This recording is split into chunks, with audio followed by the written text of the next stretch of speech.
السلام عليكم الغزالات ديالي، كنتمنى تكونوا بالف خير وانتم كتشوفوا هذا الفيديو.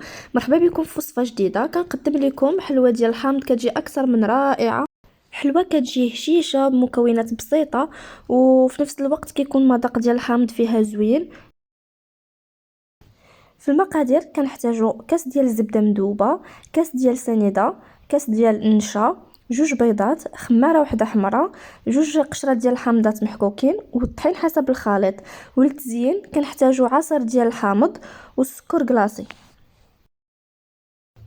في هذه الوصفه كنحتاجو كاس ديال الزبده مذوبه،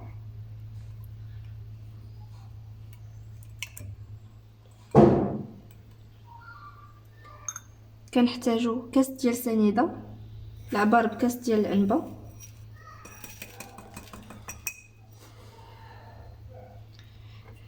كنمزجو مزيان الزبده والسنيده حتى كنحسو بهم يعني تجمعوا مع بعضياتهم.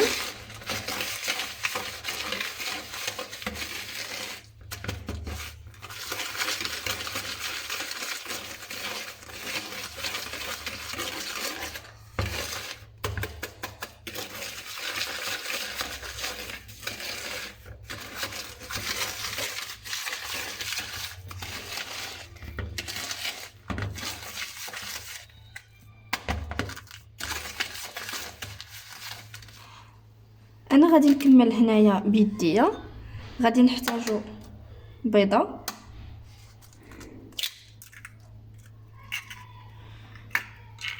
غادي نجمع الزبده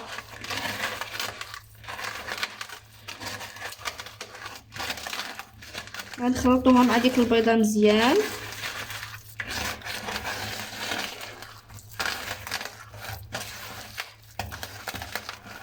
حتى غنحسو بها ولات بحال العجين. كنخدمو مزيان الزيت ديال الزبده ديالنا مع السكر والبيض.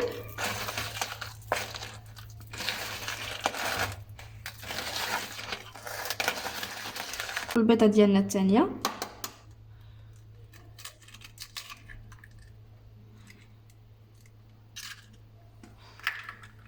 غادي نعاود نجمع كلشي مزيان.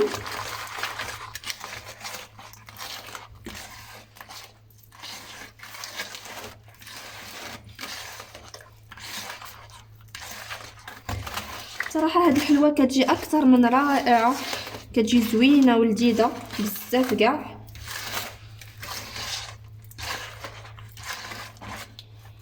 حيت كيجي غالب عليها المذاق ديال الحامض. بطبيعه الحال اللي ما كيبغيش الحامض يقدر يعوضو بالليمون. نحاولوا ما نخليوش دوك الكويرات ديال الزبده ديالنا هكا. غادي نزيد انايا جوج قشورات ديال الحامض محكوكين هكا. غادي نعاود نخلط.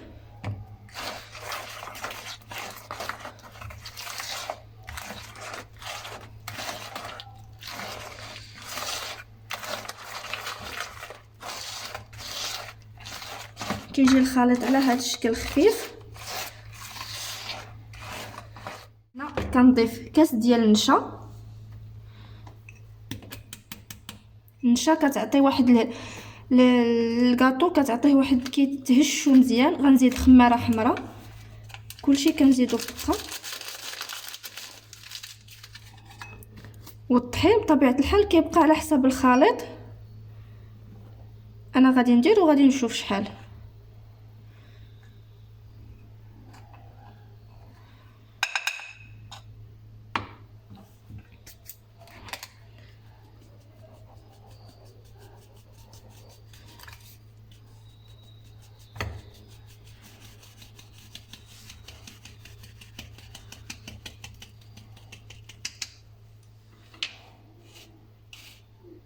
غادي نحاول نجمع العجين بيديا غير بشويه هكا.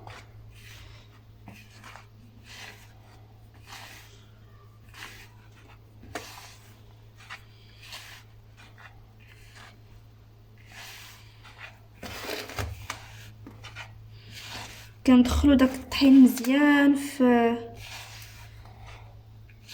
في العجين ديالنا.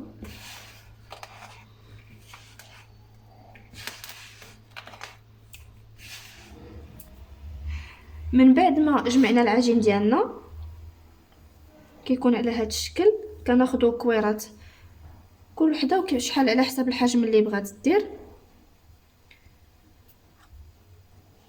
نديروهم كويرات على هذا الشكل.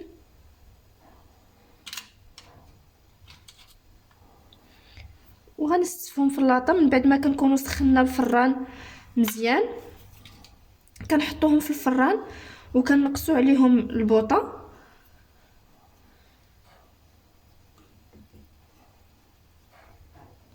على هذا الشكل. كيجيو صراحه لذاذين، ننصحكم تجربوهم. واللي ما كيبغيش بطبيعه الحال كيف ما قلت، اللي ما كيبغيش الحامض يقدر يعوضو بالليمون حتى هو غادي يجي زوين على هذا الشكل. انا غادي نكمل اللاطه ديالي، غادي ندخلها للفران على نار متوسطه، ما تكونش مجهده وما تكونش ناقصه بزاف. وملي طيب نرجع معاكم. من بعد ما خرجنا الحلوه ديالنا من الفران كتجي على هذا الشكل. ما كنخليوهاش تحمر مزيان، كنخليوها غير كتاخذ داك اللون الذهبي. كنخليوها تبرد تماما واحد 15 دقيقه، يعني حتى كتبرد مزيان. وللتزيين غادي نحتاجو عصير ديال الحامض وسكر كلاصي. غادي ناخذوا الحلوه ديالنا، غنحاولوا نفزقوها في هذا العصير ديال الحامض، نفندوها في السكر على هذا الشكل.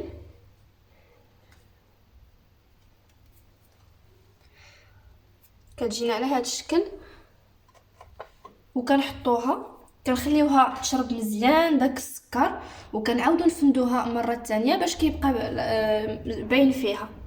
غنعاود معكم وحده اخرى. غنفزق الحلوه ديالي في العصير ديال الحامض، غادي ندوزها في السكر مزيان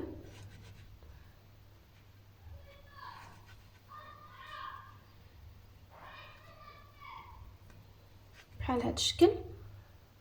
وكنحطوها كنخليوها حتى كتاخذ تشرب مزيان كيف ما قلت لكم، وكنعاودوا نفندوها مره واحده اخرى ونرجع معكم.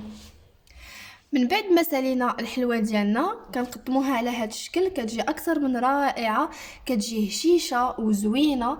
كنعاودوا نفندوها كيف ما قلت، كنعاودوا نفندوها مره اخرى في سكر كلاصي. كنقسم معكم وحيده، كتجي هشيشه وزوينه، كتجي على هذا الشكل. واللي ما بغاش المذاق ديال الحامض يقدر يعوضو بالمذاق ديال الليمون.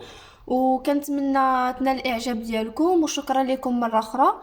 وما تنساوش تزيدوا تشجعوني وتزيدوا تابوناو عندي وتبارطاجيو مع الحباب ديالكم الى عجبكم الفيديو، وتخليو ليا كومونتير زوين.